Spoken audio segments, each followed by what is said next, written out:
안녕하세요. 시대전환 토크 허위 정보를 가려내는 디지털 시민 되기 주제로 오늘 이야기를 나누게 될 김아미입니다.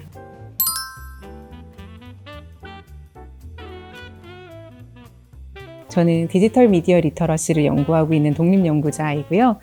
디지털 세상에서 우리가 어떻게 살아가고 있는지 그리고 어떤 능력을 갖춰야 되는지를 주로 살펴보는 연구자입니다. 오늘은 허위 정보를 가려내는 디지털 시민 되기에 대해서 이야기를 나눠보겠습니다.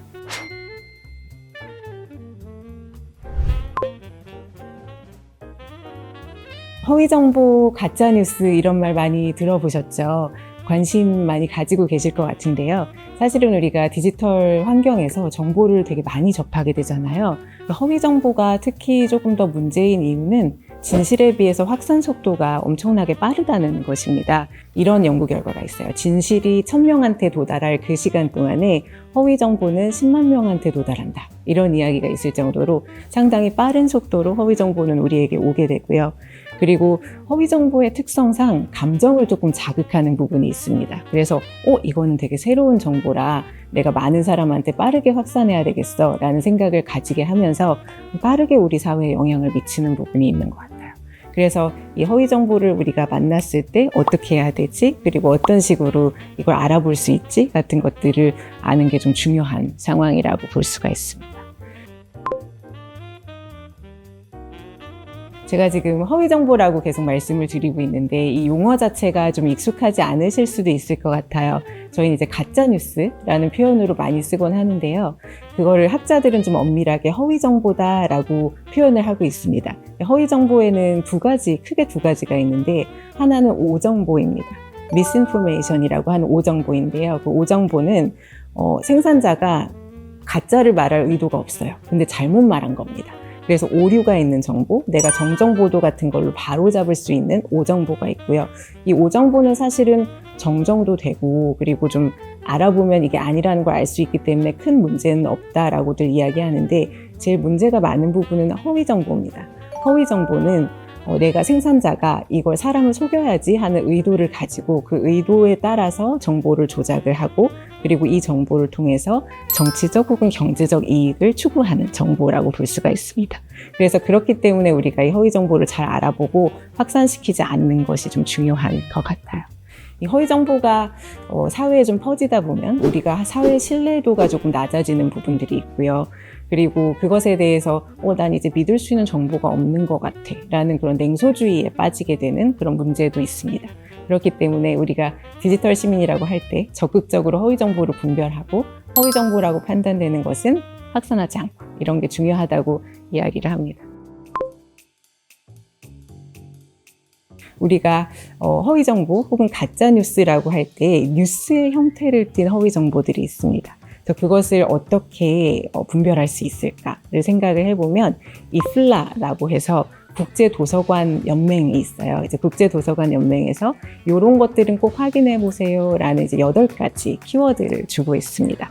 첫 번째는 이 뉴스를 말하는 사람이 누구지를 보는 것입니다. 그래서 뉴스를 발행한 언론사를 본다든지 아니면 뉴스를 접한 사이트를 본다든지 하면서 그 정보원이 누군지를 확인하는 건데요.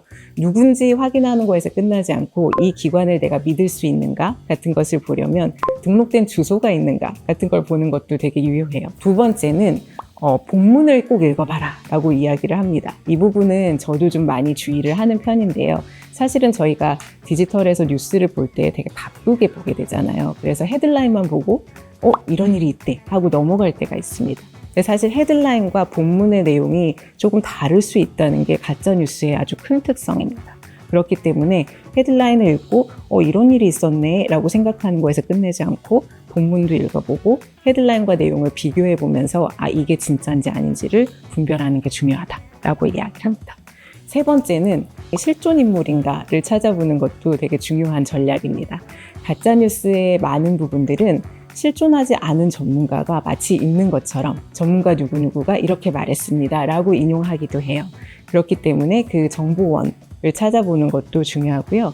이 정보원이 정말로 이런 말을 했나? 같은 것까지 찾아보시면 더 좋습니다. 4번째는 연결된 내용에 대해서도 한번 확인해 보시는 게 좋습니다.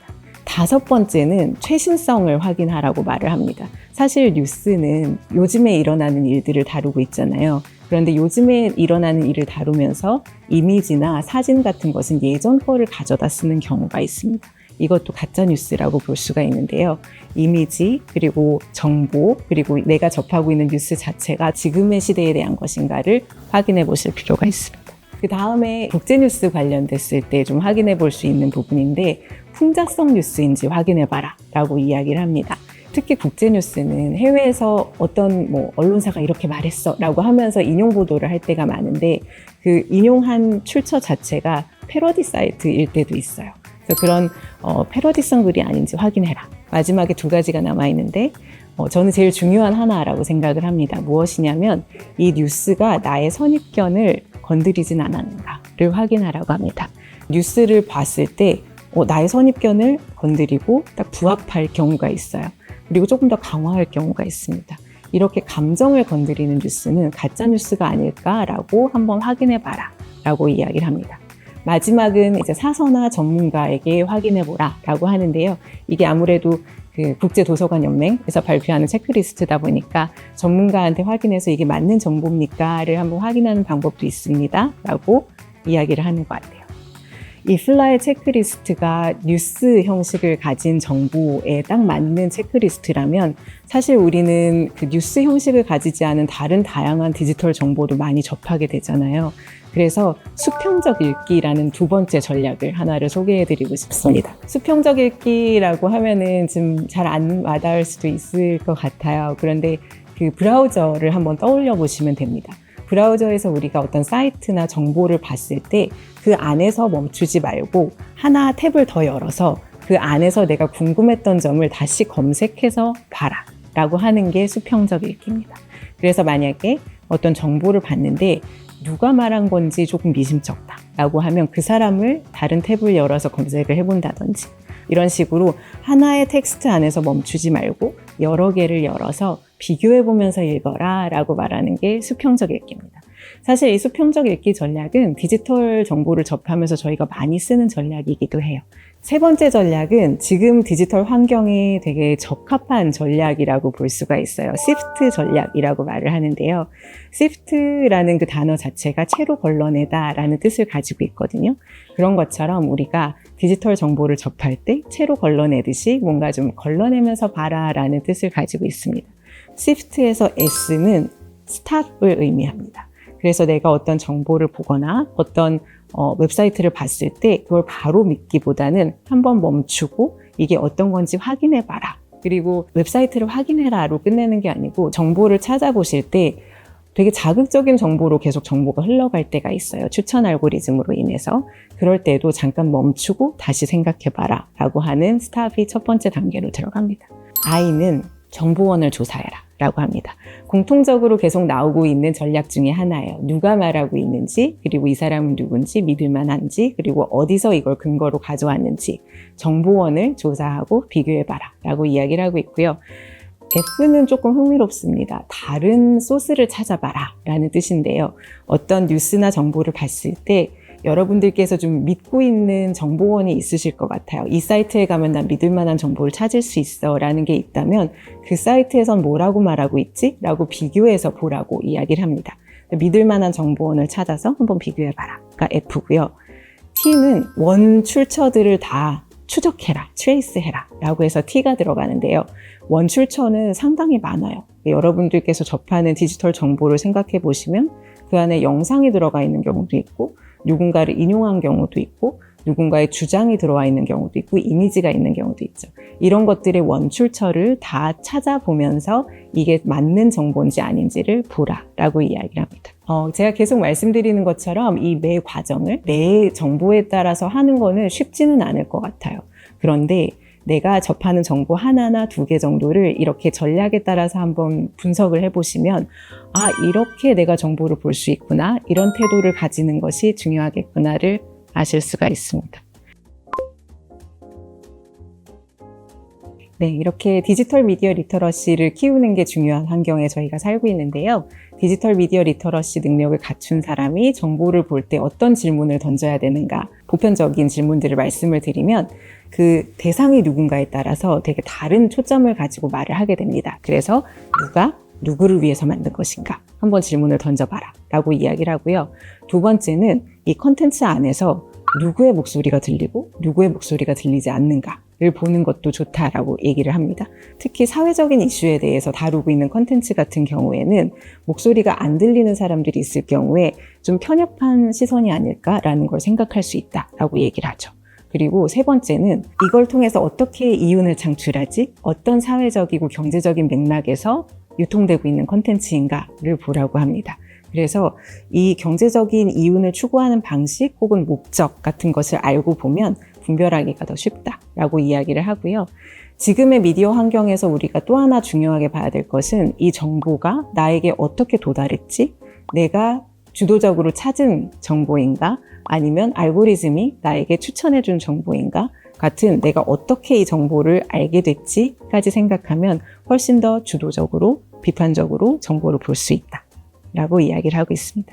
이런 부분들을 질문을 던지면서 이제 미디어 리터러시를 키워가는 것이 디지털 시민의 역량이라고 볼 수가 있습니다.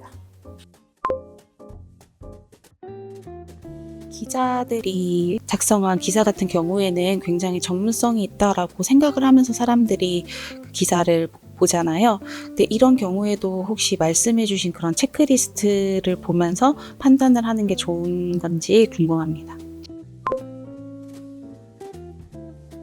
사실 기존 언론사에는 보도할 때 보도 윤리 강령이 있고 그리고 규제 방안도 있고 팩트체크를 하는 전문가들도 있어서 우리가 믿을 만한 언론사의 뉴스를 봤을 때는 이미 한번 전문가의 손을 거쳐서 팩트체크가 된 거다라는 전제하에 저희가 보게 되는 게 있는 것 같아요. 그래서 그런 기존의 믿을 만한 언론사를 제외하고 나머지 이제 우리가 잘 알지 못하는 언론사 같은 경우에 체크리스트를 거쳐봐라 라고 이야기를 하는데요. 사실은 믿을 만한 언론사인 경우에도 그 기자나 편집부의 관점이 들어가 있는 기사들이 많기 때문에 누구의 목소리가 들리고 들리지 않는가 정도는 물어봐 주면 아, 내가 다른 기사는 이렇게 한번 찾아봐야지, 이 주제에 대해서 이런 분야로 찾아봐서 종합적으로 평가해야지 같은 것을 알 수 있을 것 같습니다. 이플라이 체크리스트에서 믿을 만한 사람인지에 대한 정보를 위해 저자 확인을 하라고 말씀해 주셨는데요. 저자 확인만을 통해서 작성자가 믿을 만한 사람인지에 대한 판단이 조금 어려울 것 같은데 혹시 더 확실한 방법이 있는지. 그 이플라 체크리스트에서 이야기하는 저자를 확인해라 같은 경우에는 만약에 어떤 웹사이트 혹은 어떤 정보를 접했을 때 누가 만들었는지를 일단 찾아보고 그 사람의 전문성을 판단하면서 믿을 만한 뉴스인지 봐라 라는 그런 뜻이거든요. 그래서 실존하는 인물인가를 먼저 확인하고 실존하는 인물이라면 그 사람의 배경 같은 걸 보면서 전문성을 보면서 더 보실 수 있을 것 같고요. 기관에서 일하고 있다면 어떤 기관에서 일하고 있고 그 기관은 어떤 연구나 어떤 정책을 주로 이야기해 왔는가 같은 것들을 보면 이 전문가가 어떤 입장에서 이 사안을 보고 있구나를 파악할 수 있습니다. 허위 정보는 속이려는 의도가 있었던 거지만 이제 오정보는 생산자 스스로가 오류를 인지하지 못한 상태라고 하셨는데, 그러면 저희가 이게 정말 의도가 있었는지 없었는지를 어떻게 저희가 판단할 수 있을까요? 속이려는 의도가 있는지 없는지의 여부는 그 이플라 체크리스트도 그렇고 많은 그 전략들이 어떤 이야기를 하냐면 이게 선입견을 건드리는가에 대한 이야기를 합니다. 그래서 만약에 내가 기후위기에 관한 정보를 찾아요. 그러면은 기후위기에 대해서 저는 그게 기후위기는 말도 안 되는 거야 라고 생각하고 있는 사람이에요. 그러면 그 감정을 건드리는 정보들이 있습니다. 그러니까 기후위기에 대해서 중립적인 데이터를 주는 것이 아니고 기후위기가 음모론인 이유, 약간 이런 정보들이 있어요. 그렇게 되면은 그것은 가짜뉴스이고 허위정보이기가 쉽다라고 이야기를 하고 있습니다. 그게 아니라 기후위기에 대해서 이야기하고 있는데 잘못된 정보를 가져오는 경우가 있어요. 그럴 때는 이거는 수정 가능한 정보이기 때문에 저희가 계속 추적을 하면서 좀 봐야 되는 것도 있습니다. 그래서 오정보와 허위정보는 약간 나의 감정을 건드리고 있는가, 설득하려고 하는가, 선동하려고 하는가, 그런 부분을 제일 먼저 보시면은 구분할 수 있는 기준들이 생길 것 같습니다. 네, 오늘 이제 디지털 정보를 분별하는 방식에 대해서 배웠는데요. 말씀드린 것처럼 쉽지 않은 일인 것 같아요. 그럼에도 불구하고 우리가 적극적으로 디지털 정보를 분별하고 허위 정보를 가려내야 되는 이유는 이 허위 정보가 확산되면서 우리 사회에 미치는 악영향이 좀 크기 때문입니다.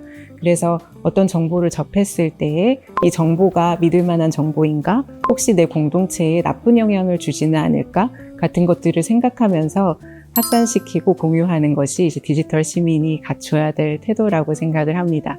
그래서 좀 복잡한 과정이긴 하지만, 그리고 귀찮을 수도 있지만, 이렇게 다 같이 디지털 정보에 대해서 잘 생각하고 만들어내는 사람들도 책임감을 가지고 만들면서 조금 더 건강한 디지털 사회를 만들어갈 수 있을 것 같습니다. 함께 해주셔서 감사합니다.